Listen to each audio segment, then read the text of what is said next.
성부와 성자와 성령 이름으로 아멘. 말씀으로 하늘과 땅을 창조하시고 온 우리의 얼굴을 성령으로 새롭게 하시는 아버지 하느님 찬미 받으소서. 거룩한 독서를 시작하는 저희 마음을 당신의 성령으로 비추시어 성령의 숨결이 가득 서린 성경 말씀 안에서 생명과 빛을 발견하고 당신의 사랑을 온 마음으로 느끼게 하소서. 당신의 말씀은 살아있고 힘이 있사오니 저희를 새 사람으로 바꾸어 주시고 완전한 사람으로 키워 주시리라 믿사옵니다. 아버지와 하나 되는 기쁨에 저희를 초대하시고자 아버지의 참모습을 보여주시고 아버지의 뜻을 가르쳐 주신 우리 주 예수 그리스도를 통하여 비나이다. 아멘.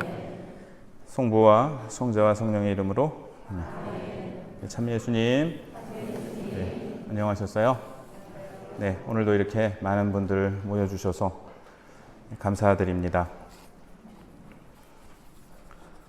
지난주에 1주차가 시작이 됐고 조금 제가 공지를 늦게 드렸는데 그래서 창세기 1장에서 11장, 이번 주는 12장 1절에서 25장 18절까지인데 아직 못 하셨어도 상관없어요. 이번 주 토요일까지 하시면 돼요. 그래서 가장 이렇게 마음에 와닿는 말씀, 성령의 말씀 여기다 쓰시고 그 말씀 되뇌이면서, 그러니까 묵상을 어려워하시는 분도 계신 것 같아요. 그래서 어려워하실 거 없이 이 말씀을 천천히 되뇌이면서 내가 생각을 하려고 하지 말고 떠오르는 생각을 하느님께서 이끌어 주시는 대로 자연스럽게 하시면 되게, 아직 여기 2주차 안 하셔도 상관없다는 말씀은 제가 강의를 거기까지 못할 수도 있다 라는 말씀입니다.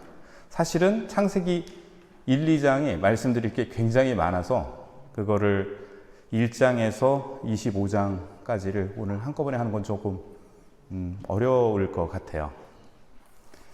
지난 시간에 1장, 창세기 1장의 창조 이야기 같이 나눠보기는 했습니다만은 유인물 보시면 제가 A4지로 앞뒤로 만들려고 그랬는데 내용이 좀 길어졌어요. 그만큼 좀 내용이 많은데 창세기 1장에서 3장은 창조, 6장에서 7장은 홍수, 8장에서 9장은 재창조, 이렇게 1장에서 11장은 이렇게 구분을 할 수가 있고요.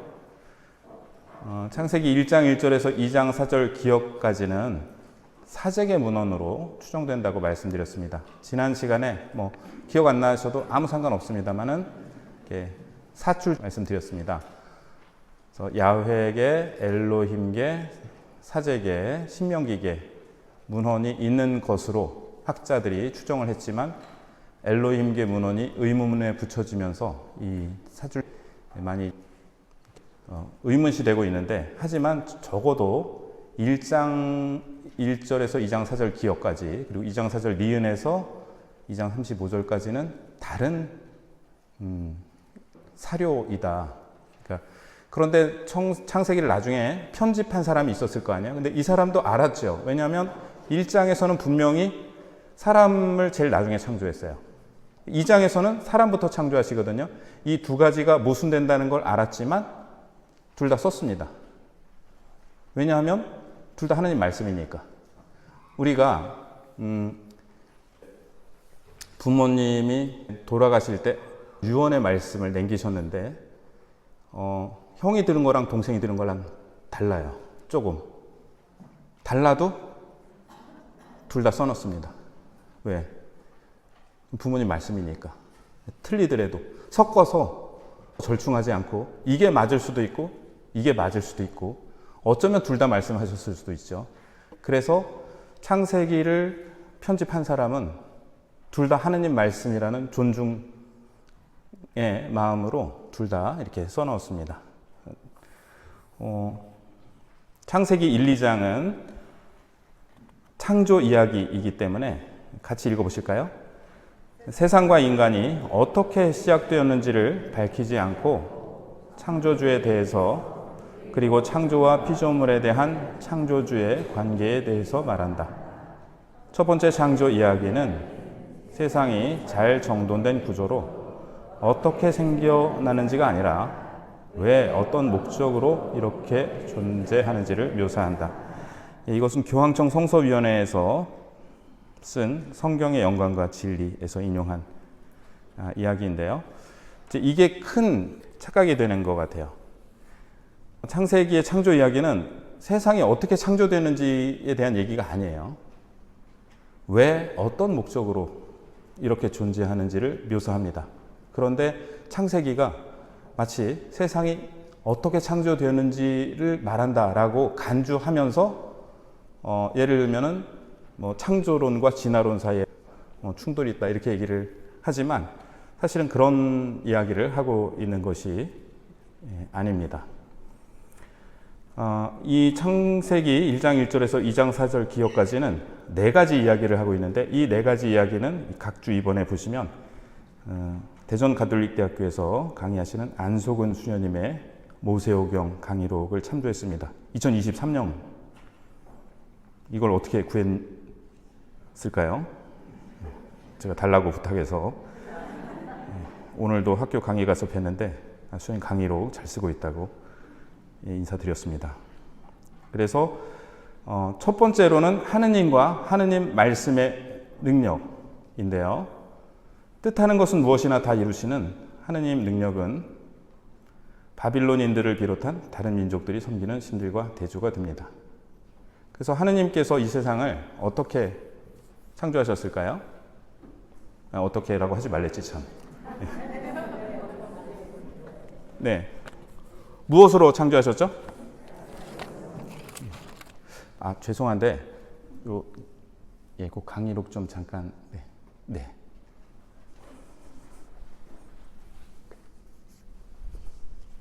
자, 이 강의록이 제 손에 들어왔어요. 왜 있는 거죠? 제가 달라고 그랬어요. 제 말에 힘이 있죠. 제가 강의록 좀 했는데 강의록이 생겼습니다. 국과장님 감사합니다.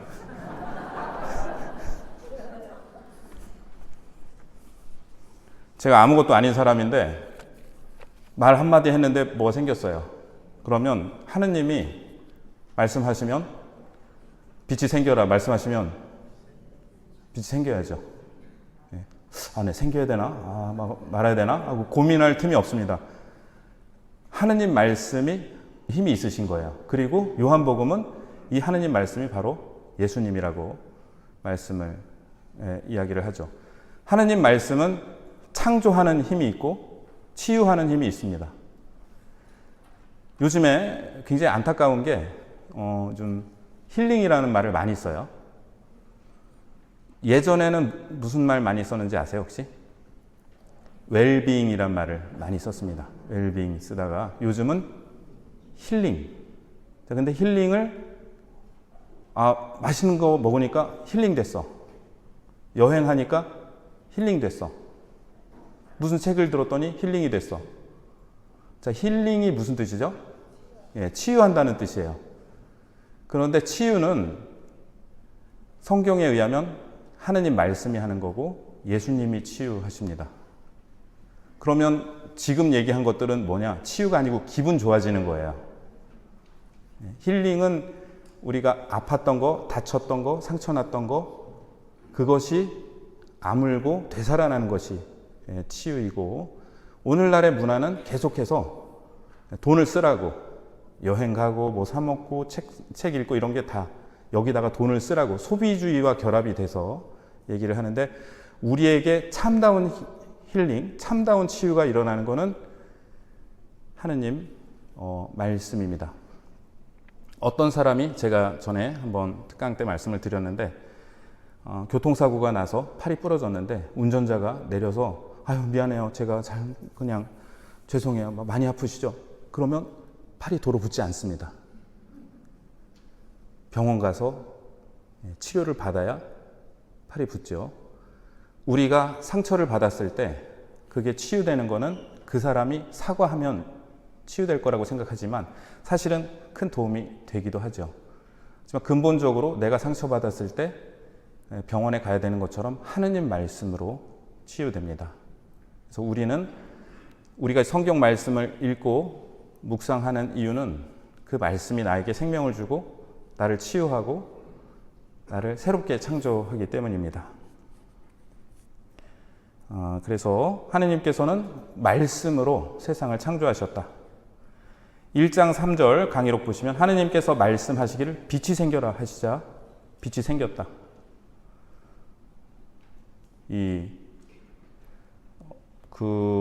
아까 말씀드린 것처럼 이제 창조론, 그러니까 창조론은 일주일 만에 세상을 창조하셨다. 진화론은 이렇게 점점 진화했다. 이런 단순 비교가 아니고, 성경을 쓸 때는 이게 지금 거의 이제 2500년 전에 쓰여진 말씀인데 굉장히 과학적으로 쓴 거라고 제가 말씀을 드렸었죠. 오늘날 누가 성경을 쓰면 어떻게 쓸까요? 오늘날의 우주 창조 이론은 뭐죠? 빅뱅 이론입니다. 137억 년 전에 이렇게 대폭발, 빅뱅이라는 단어가 대폭발이라는 말인데 대폭발로 인해서 우주가 생겨났다. 누가 그렇게 오늘날 같으면 그렇게 쓸 수도 있겠어요? 한 처음에 빅뱅이 있었다. 태양도 거기서 나왔고, 승리, 지드래곤, 탑, 대성이 다 거기서 나왔다. 옛날에 빅뱅 그룹 멤버들인데, 아마 그렇게 쓸 수도 있겠죠. 빅뱅 이론을 처음 발표하신 분이 신부님입니다. 여기 보시면 벨기에의 조르주 르메뜨르 신부님이 처음으로 빅뱅 이론을 주장을 했어요. 그리고 지금 이제 과학의 정설로 받아들여지고 있는데, 그럼 신부님이 왜 이런 얘기를 했을까? 이때 신부님이 이 이론을 발표했을 때 교황청도 환영을 했습니다. 왜? 창세기랑 비슷해요. 빛이 생겨라. 이 순간이 빅뱅의 순간인 거예요.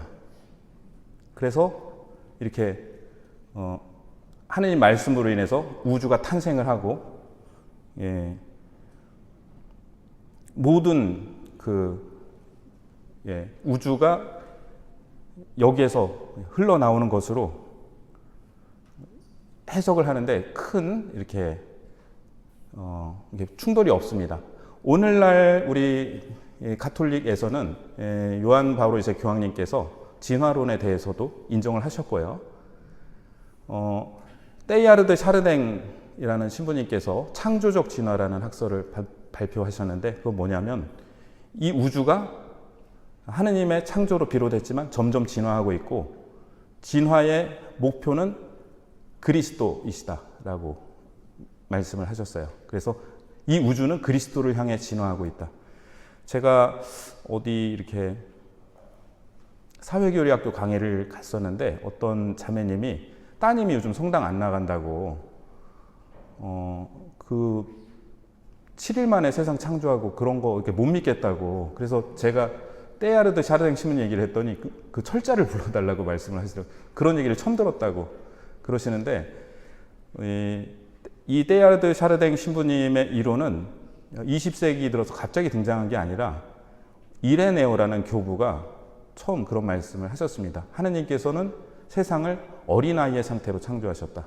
이 어린아이는 점점 자라나고 있고 이 세상이, 그래서 하느님께서 선하게 세상을 창조하셨는데 왜 고통이 있는가라고 물었을 때 이 어린아이가 성장해 가는 그 과정으로 이 우주의 역사를 그렇게 설명을 하셨습니다.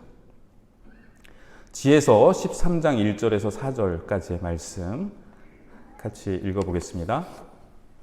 하느님에 대한 무지가 그 안에 들어찬 사람들은 본디 아둔하여 눈에 보이는 좋은 것들을 보면서도 존재하시는 분을 보지 못하고 작품에 주의를 기울이면서도 그것을 만든 장인을 알아보지 못하였다. 오히려 불이나 바람이나 빠른 공기, 별들의 물이나 거친 물, 하늘의 빗물체들을 세상에 통치하는 신들로 여겼다.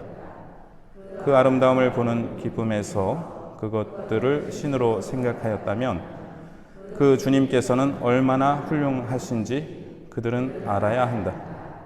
아름다움을 만드신 분께서 그것들을 창조하셨기 때문이다. 또 그것들의 힘과 작용에 감탄하였다면 바로 그것들을 보고 그것들을 만드신 분께서 얼마나 힘이 세신지 알아야 한다. 자, 이 창세기 1장은 바빌론으로 유배를 간 그 시기에 바빌론이 섬기고 있는 달 아니면 해 이런 천체들을 우리도 섬겨야 되나 하는 유혹에 빠졌을 때 씌어진 거라고 했죠. 그러니까 태양은 정말 너무나 참 대단합니다. 태양을 왜 섬겼을까도 이해도 돼요. 이교도인들이 어마어마한 그 천체이죠. 그런데 이 태양이 그렇게 대단하다면 이 태양을 창조하신 분은 얼마나 대단하실까? 사실 지구에 있는 모든 에너지는 다 태양에서 온 거라고 그래요. 우리가 그러니까 쓰고 있는 에너지 전체가 다. 근데 이 태양을 창조하신 분은 얼마나 위대하신가라고 이제 시선이 그리로 가 있는 거죠. 지금 지혜서의 말씀도 그렇고 창세기의 말씀도 그렇고요. 1장 14절에서 16절 같이 요거는 지난번에 읽었으니까 이제 넘어가겠습니다. 큰 빗물체와 작은 빗물체에 대한 말씀 드렸는데 다른 신화에서는 신들로 여겨지는 해, 달, 별 등이 하느님의 피조물이며 천체의 역할은 땅을 비추고 전례력을 고정시키는 것이다. 그 다음 이제 두 번째로 창세기 1장 1절에서 2장 4절 기억까지 이 창조 이야기의 두 번째 주제는 하느님의 모상인 인간입니다. 1장 26절 같이 읽어보시겠습니다. 우리와 비슷하게 우리 모습으로 사람을 만들자. 그래서 그가 바다의 물고기와 하늘의 새와 집짐승과 온갖 들짐승과 땅을 기어다니는 온갖 것을 다스리게 하자. 자, 이집트에서 파라오는 신의 모상이었습니다. 그런데 임금에게만 적용되던 신의 모상이 이제 모든 인간에게 적용되고 있고요. 그러니까 인간의 존엄성을 이렇게 표현할 수가 없죠. 인간이 누구냐? 하느님이 당신 모상대로 창조하신 존재예요. 그래서 히브리어로 첼렘과 더무트라는 단어는 첼렘은 상이고 더무트는 모습인데요. 이 두 가지 단어를 다 썼습니다. 그래서 하느님의 모상인 인간은 근데 위대하니까 하고 스스로를 칭송하는 게 아니라 창조된 세상에서 하느님의 모습을 드러내는 역할을 해야 합니다.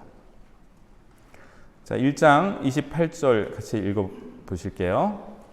자식을 많이 낳고 번성하여 땅을 가득 채우고 지배하여라. 그리고 바다의 물고기와 하늘의 새와 땅을 기어다니는 온갖 생물을 다스려라. 요 박스 안에 있는 거는 제가 그 찬미 받으소서 해설하면서 그 주보에 썼던 글인데요. 교황님 말씀입니다. 찬미 받으소서 67항. 어떤 이들은 땅을 정복하라고 허용했다는 창세기의 이야기에서 출발하여 인간의 이미지를 지배자여 파괴자로 그리는 것이 자연에 대한 야만적 착취를 조장한다고 말해왔습니다. 그래서 이 린 화이트 주니어라는 역사학자가 오늘날 생태 위기의 주범이 그리스도교다 이런 얘기에서 많은 논란이 됐고 많이 인용을 하고 있는데 사실은 서양 문명이 좀 그렇다고 보면서 서양 문명이 막 이 세상을 마구 개발하고 착취하면서 이 구조를 끌어들인 것이 일정 부분 원인이기도 합니다. 근데 이 말씀은 하느님께서 이렇게 우리에게 이렇게 말씀을 주신 이유는 그 인간이 맹수에 의해서 지배될 수도 있잖아요, 그죠? 그러니까 지난 주일 복음에도 보면은 그 착한 목자가 양들을 이리로부터 지키기 위해서 목숨을 건다라는 말씀을 하셨는데 사실 그때 이리뿐만 아니라 사자들도 나타나고 그랬다고 그럽니다. 그런데 그렇게 인간이 자연에 정복되는 것이 아니라 인간이 그러한 자연을 정복하라는 말씀이긴 한데 그것이 함부로 훼손하고 착취하라는 말씀이 아니라 하느님께서 자연을 대하듯이 우리도 그렇게 대해야 하는데 하느님께서는 자연을 이렇게 돌보시죠. 그래서 인간도 그렇게 땅을 일구고 가꾸어라. 그리고 자연을 돌보아라. 그래서 약간 집사의 모습으로 제 그 동창 신부가 고양이를 키웠는데 고양이 키우는 카페에 들어가 봤더니 거기 이렇게 교회 다니는 분들이 고양이를 많이 키우는 것 같다고 다 서로 집사라고 부른다고 처음에 그런 줄 알았대요. 아주 알고 보니까 이제 고양이가 주인이고 자기는 집사라는 거죠. 고양이 키우는 분들이. 근데 여기에서 하느님께서 하시는 말씀이 약간 그런 식으로 인간이 자연을 가꾸고 돌보는, 그러니까 그렇죠. 이 지구는 공동의 집이에요. 이 집의 집사가 바로 우리입니다. 근데 이제 여기를 다스리는 폭군이 아니고 그렇게 착취하는 것이 아니라 우리가 이 지구를 잘 가꾸고 돌봐야 될 집사입니다. 그래서 교황님께서는 이는 올바른 성경 해석이 아니며 교회가 이해한 것과 다릅니다. 개발론자들이 이렇게 함부로 갖다가 쓰면 안 됩니다라는 말씀이고, 비록 그리스도인들이 때때로 성경을 잘못 해석해 온 것이 사실이지만 오늘날 우리는 하느님의 모상으로 창조되었고 지구를 지배할 권한을 받았으므로 다른 피조물에 대해 절대적 지배권이 있다는 생각을 단호히 물리쳐야 합니다. 성경을 맥락 안에서 올바른 해석학을 통해 읽는 것은 중요합니다. 성경은 세상이라는 정원을 일구고 돌보도록 우리를 초대합니다. 일구다라는 말은 땅을 경작하거나 밭을 가는 것을 뜻하고, 지키다라는 말은 수호하고 지키고 보호하고 보존하고 관리한다는 의미입니다. 세 번째로는 창조의 선성인데요. 하느님께서 보시니 좋았다라는 말씀이 반복적으로 등장합니다. 물질을 악하게 보고 심지어는 악신에 의해 창조된 것으로 보는 이원론과 구약 성경의 세계관은 분명히 대조됩니다. 그러니까 아고스티노 성인의 유명한 말씀이 있는데요. 존재하는 것은 다 좋구나. 왜? 하느님이 창조하신 것이기 때문에 다 좋다라는 겁니다. 그러니까 어떤 종교는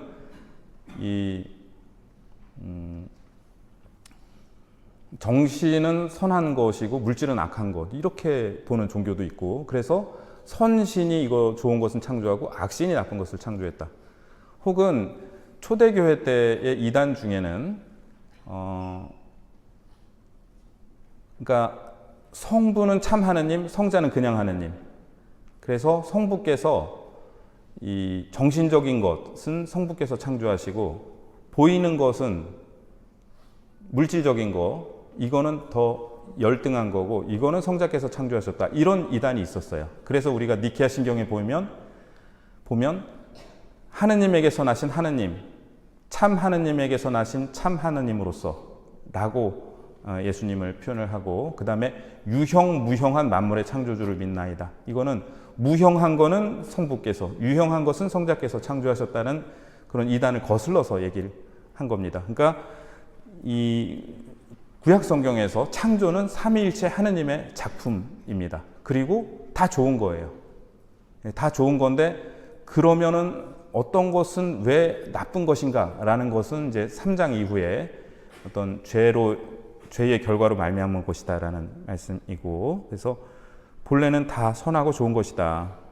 모든 피조물의 근본적인 선성을 의심하는 것은 그 피조물을 만드신 하느님을 거스르는 죄가 됩니다.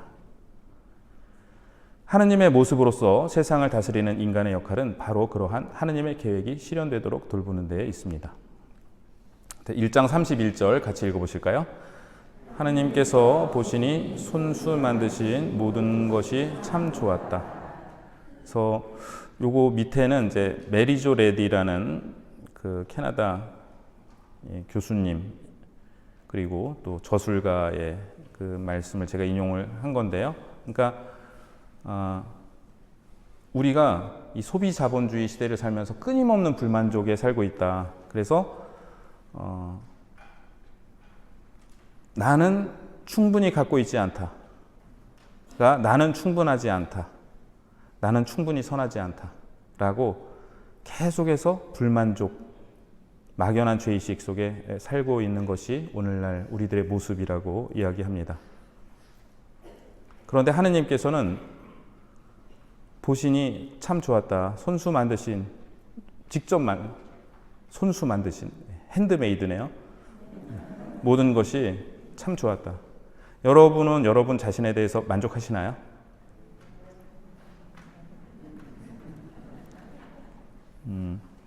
자기사랑 노트라는 책이 있는데요. 오재은 교수님의 자기사랑 노트, 이 책을 권해드리고 싶습니다. 이 책에 보면은 이분은 목사님이셨는데 지금은 이제 심리학자, 상담가로 활동하고 계신데요.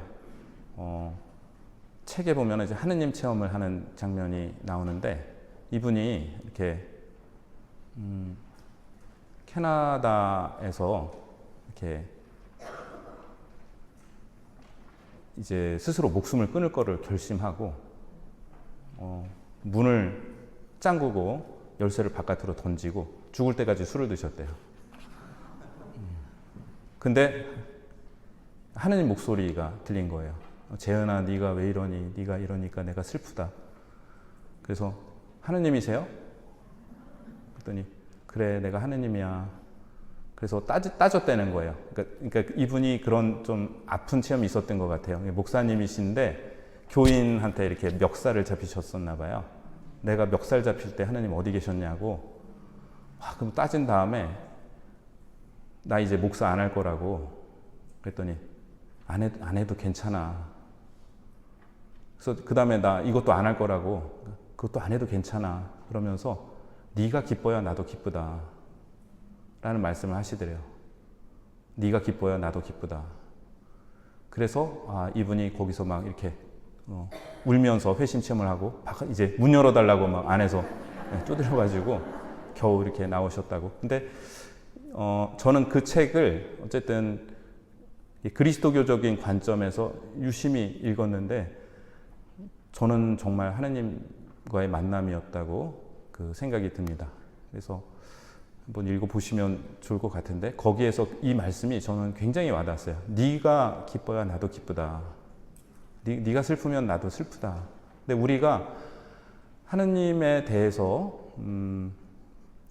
오해를 하고 잘못 살아가는 게 굉장히 많고 가장 큰 오해는 하느님에 대해서 늙은 백인 남자라고 생각을, 이건 화이트 올드 메일이라 그래서 이렇게 신학 용어입니다. 그 캐나다의 리 콤이라는 교수님이 쓰신 표현인데 화이트 올드 메일, 하느님을 늙은 백인 남자로 생각한다. 자, 일단 하느님은 늙으실까요? 젊으실까요? 늙지도 젊지도 않으십니다. 백인이실까요? 아니죠. 하느님은 사람이 아니시고 예수님이 육화하셨지만 예수님도 이스라엘이 사실은 아시아예요.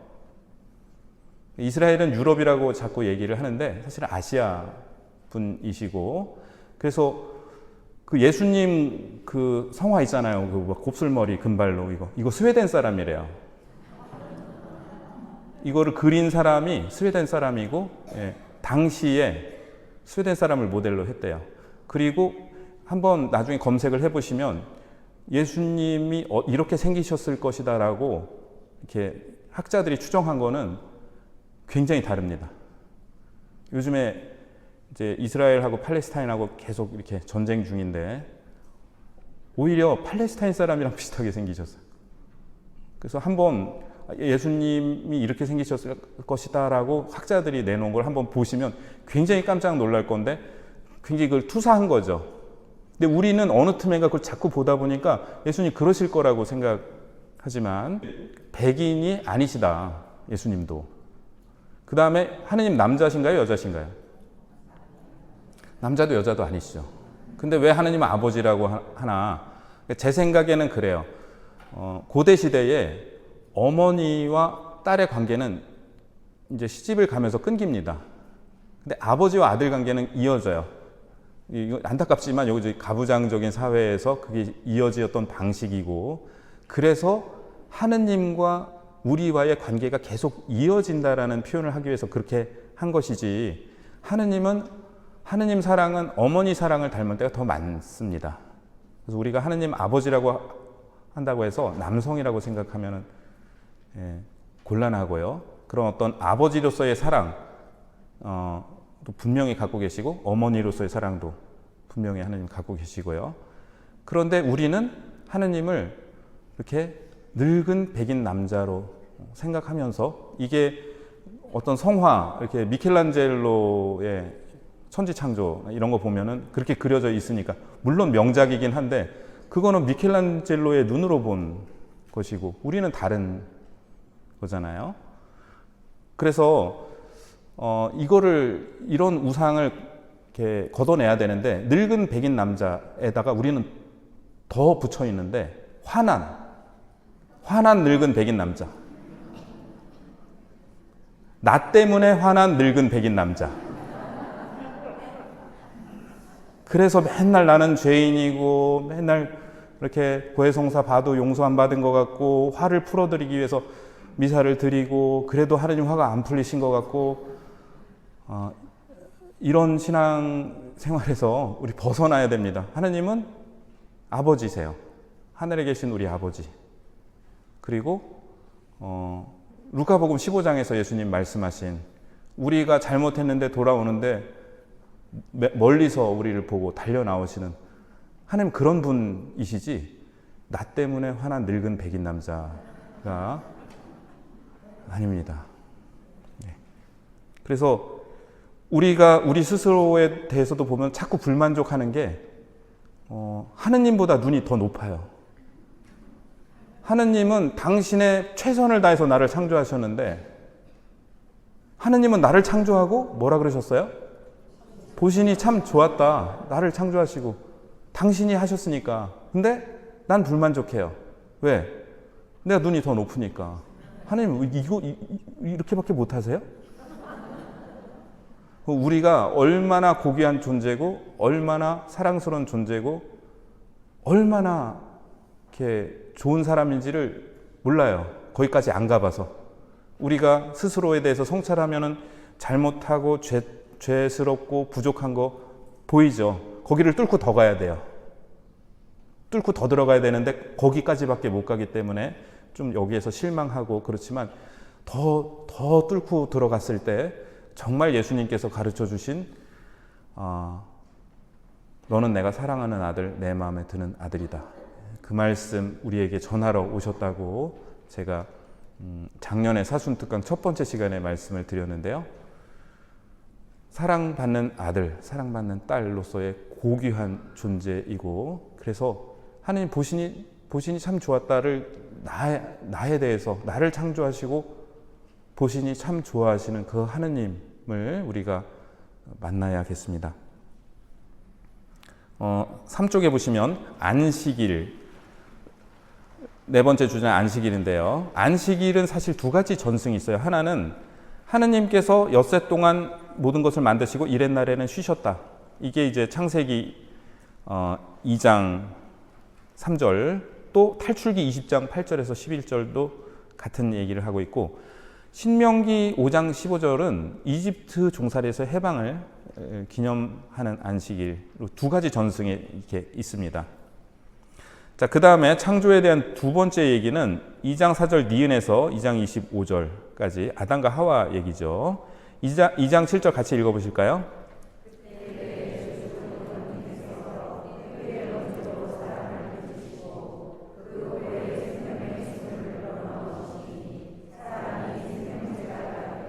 네, 우리 성경에는 주라고 써 있는데 굵은 글씨로 주라고 써 있는 거는 야훼라고 말씀드렸습니다. 흙의 먼지로 사람을 빚으시고, 근데 이제 사람은 히브리 말로 아담이에요. 옛날에 이제 아담이라고 했는데 흙은 아다마. 그래서 사람이 흙에서 왔다. 그러니까 아담이 아다마에서 왔다라는 말이고, 그 코에 생명의 숨을 불어넣으시니 사람이 생명체가 되었다. 그래서 우리한테 기도할 때 제일 중요한 것 중에 하나가 숨을 잘 쉬는 건데요. 숨을 천천히 허리 펴시고 어깨 펴시고 천천히 들여 마시고 내쉬어보세요. 들이마시면 무슨 소리가 나나요?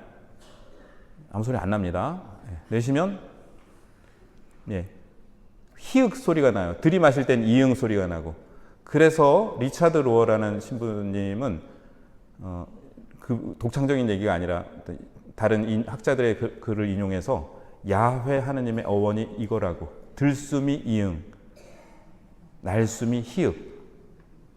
그래서 이걸 반복하다 보면, 왜냐하면 야훼 하느님은 자음만 써 있거든요. 그래서 이응 히읗이라고 하느님 이름이 써 있는 건데 그 어원이 되는 게 우리의 숨이다. 그래서 하느님께서 그만큼 우리와 가까이 계시다라는 뜻이기도 하고 또 우리에게 생명의 숨을 불어넣어 주신 하느님. 그래서 사실은 하느님 어디 계십니까? 야훼 하느님 어디 계십니까? 우리 숨과 같이 계신 거예요. 자, 2장 15절 같이 읽어보실까요? 주 하느님께서는 사람을 데려다 에덴 동산에 두시어 그곳을 일구고 돌보게 하셨다.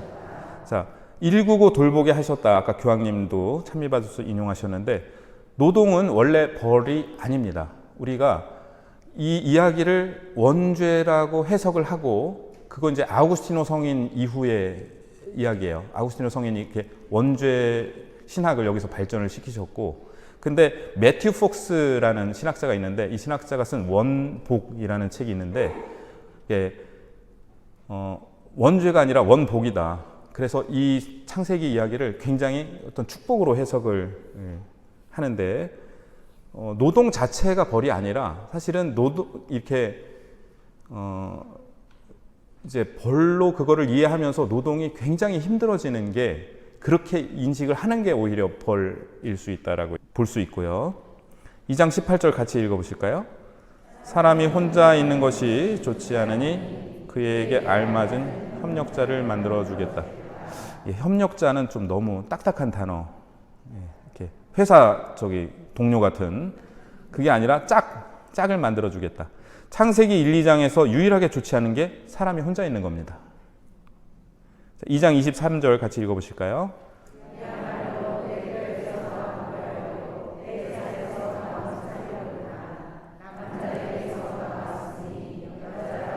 네. 남자에게서 나왔으니 여자라 불리리라고 잘 이해가 안 되는데 이씨에게서 나왔으니 이씨라 불리리라. 이런 언어 유희가 많이 있어요. 아가서 2장 15절 같이 읽어보실까요?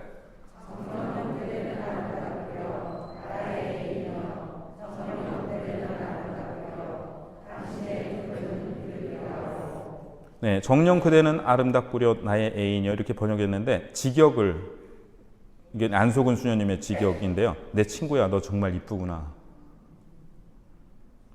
아담이 하와한테 한 이 말은 성경에 인간이 인간에게 하는 첫 번째 말입니다. 그죠? 그게 감탄이에요. 이렇게 드디어 나왔구나. 내 살에서 나온 살이요, 내 뼈에서 나온 뼈로다. 감탄.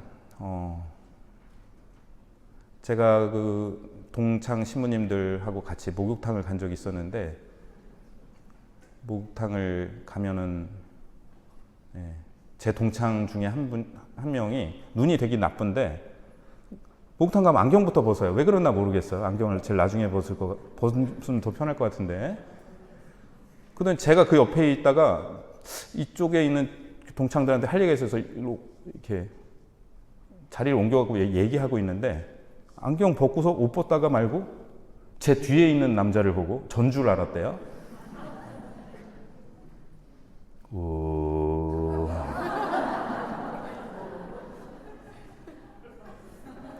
네, 경찰서 갈 뻔했습니다. 그러더니 얼굴을 딱 보더니 김유정 아니네. 그러면서 저한테 와서 김유정인 줄 알았잖아. 그래갖고 제가 그분께 넌 난 줄을 착각하고서 다른 분한테 실수했구나 그렇게 했는데 왜 그랬냐 그러니까 생각보다 배가 들 나왔더래요. 그랬거나 말거나 무슨 목욕탕에서. 근데 이 이야기를 다른 동창 신부님이 이제 어떤 모임에 가갖고 밥 먹고 나서 소화제로 그 얘기를 해준 거예요. 그랬더니 막 난리가 났어요. 특히 이제 자매님들이 어디 딴 데서 못 듣던 얘기라서. 근데 나중에 이제 파견 미사 할 때 그 신부님이 왔는데 이 신부님 소개를 한 거예요. 오, 신부님 오셨습니다. 와, 막 박수를 치고 막 난리가 났는데 영문을 모르고 나 왜 이렇게 유명해? 그래서 좋아하더라고. 자, 이야말로 내 뼈에서 나온 뼈요 내 살에서 나온 살이로구나. 이거를 우리말로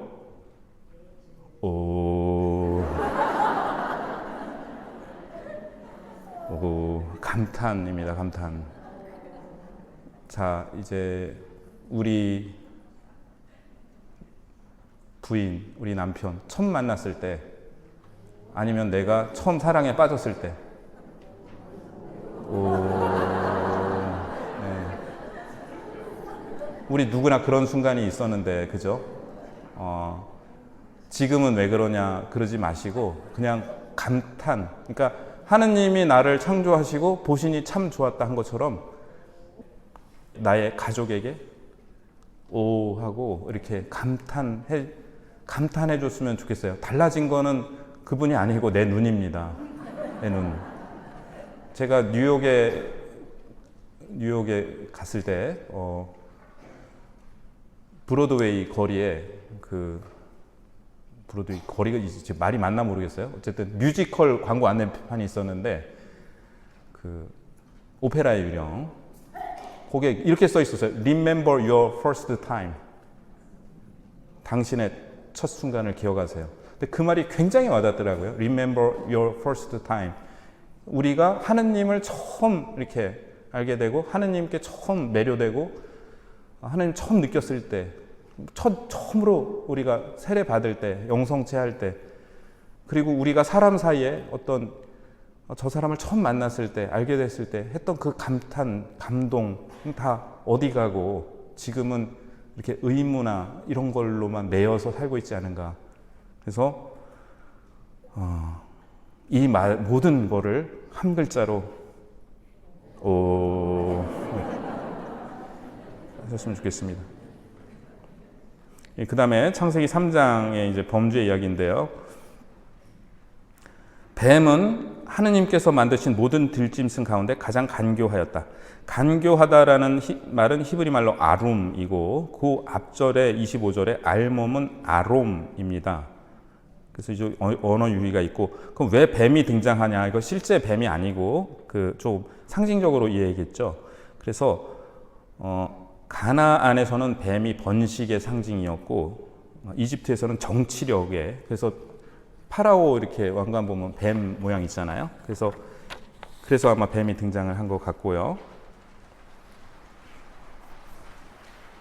3장 3절에 보시면 창세기 3장 3절 같이 보실까요? 네.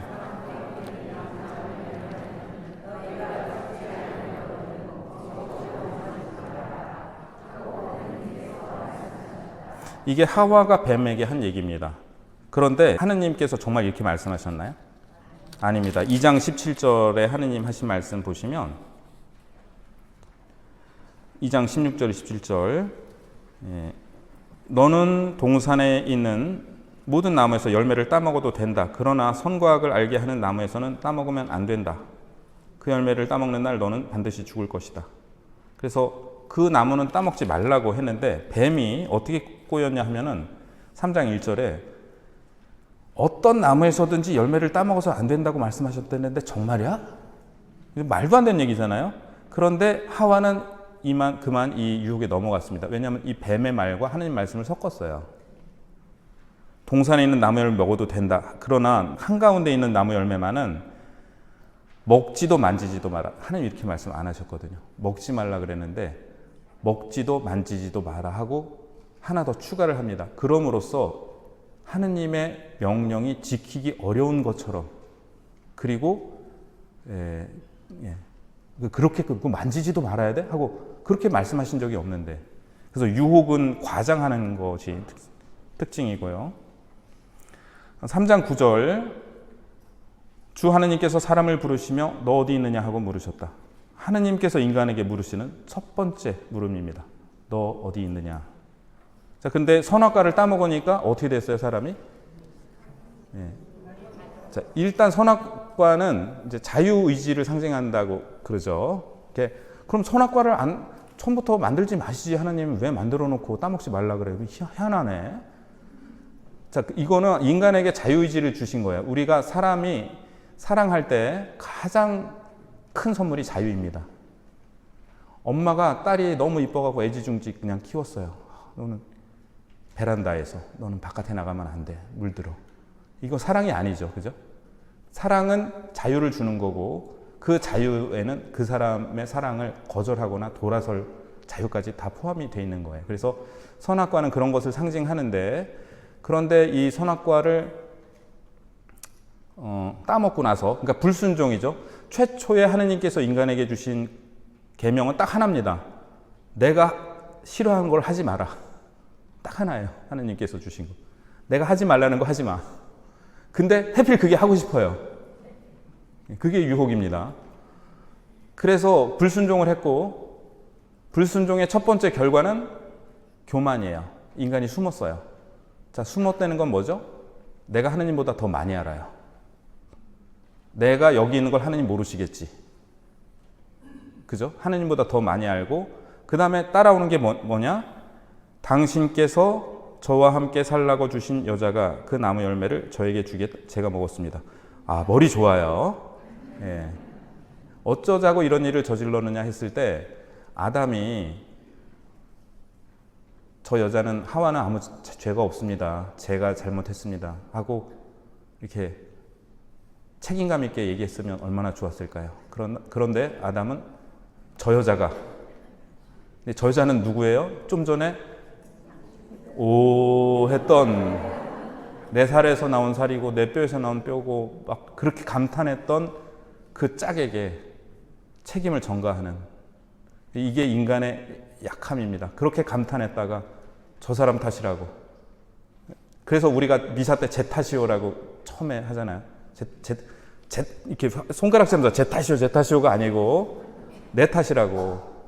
그래서 인간이 제일 처음에 그 동료에게 탓을 전가하고, 그리고 그 동료는 누구냐? 하느님이 저랑 살라고 짝지어 주셨잖아요 하고 하느님 탓을 해버리는, 이것이 어려운 우리의 약함이라고 하겠습니다.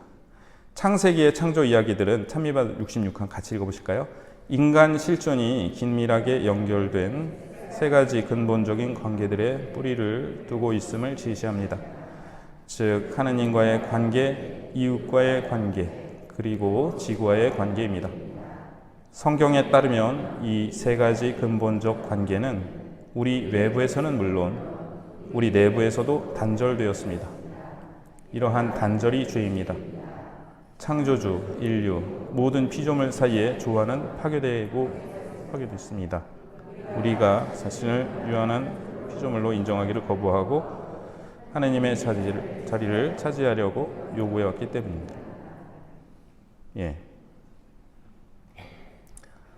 그러니까 교황님께서는 여기에서 이 죄를, 그러니까 단순히 그 선악과 따먹은 것만이 아니라 하느님 자리를 차지하려고 요구하면서 이 조화가 파괴되고 이 관계가 단절되는 것, 이것이 죄의 어떤 결과라고 말씀하고 계십니다. 그리고 이것이 오늘날 생태적 위기로 이어지고 있을 수 있다고 말씀하고 계십니다. 3장 15절, 나는 너와 그 여자 사이에 내 후손과 그 여자의 후손 사이에 적개심을 일으키리니 여자의 후손은 너의 머리에 상처를 입히고 너는 그의 발꿈치에 상처를 입히리라. 네, 이 말씀을 이제 교부들은 원복음이라고 불렀고, 우리는 레지오 마리의 성모님이 지금 바로 이 성모님이죠. 뱀의 머리를 가지고 있는 악에 대한 메시아의 승리를 예고하는 본문입니다. 네, 오늘 여기까지 하고 모임은 이제 조별로 하시면서 1차 여기 써오셨으면 이거 저 썼어요. 이거 다른 거예요. 예. 여기 써오셨으면 요거를 읽고 나누시면 좋을 것 같아요. 그래서 다 읽으시면은 사랑합니다, 행복합니다 이렇게 서로 말씀하시고 2차도 써오셨으면 1차나 2차나 더 마음에 드는 거를 나누시면 되고 혹시 못 써오셨으면 그냥 오늘 나누고 싶은 말씀 나누셔도 되겠습니다. 이 나눔은 우리에게 도움을 주기 위한 것이지 이렇게 구속하기 위한 것이 아니니까 편안하게 나누시면 좋겠습니다. 그리고 각 조별로 마침 기도는 거룩한 독서 끝기도 요거 같이 나눠주시면 좋겠고요. 네, 수고하셨습니다. 이제 조별로 이동하시면 되겠습니다.